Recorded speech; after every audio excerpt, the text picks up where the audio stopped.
think of when I say DNA technology? Jurassic Park? Well, unfortunately, I'm not about to tell you my plan to bring back the dinosaurs. Though, maybe that's for the best. Instead, I'm about to tell you about something else pretty interesting: DNA barcoding. DNA barcoding is a tool used to identify species. As species differentiate and evolve, their DNA will accumulate mutations. Mutations are heritable, so individuals in the same species will inherit the same mutations, but individuals of another species won't. As different mutations accumulate in different species, the mutated genes can be used to differentiate between those species. The gene acts as a barcode.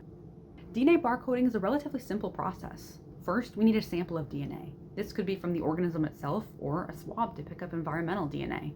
We need more than just a small sample in order to sequence the DNA though, so we use a technique called PCR, polymerase chain reaction. A mixture of DNA and other molecules is heated and cooled in short cycles, breaking apart the DNA strands and using them as templates, producing thousands, millions, or even billions of DNA copies. When we have enough, the DNA can be sent for sequencing, and the results are run through a database to check for species matches. This kind of barcoding isn't quite as easy as it is at the grocery store though. Scientists have looked, but there isn't one gene that works as a barcode for all organisms.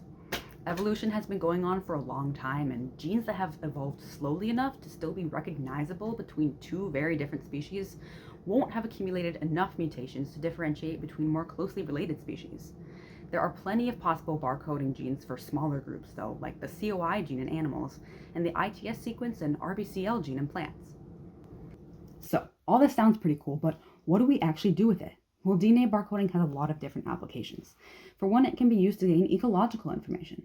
Imagine taking a sample of soil, or even a sample of air, and within days be able to know which species were in an area without ever actually seeing them.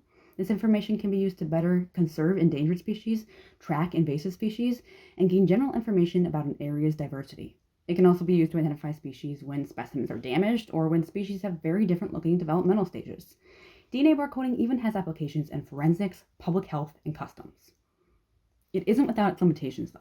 It can be difficult to identify reliable barcoding genes, and different genes may give conflicting results.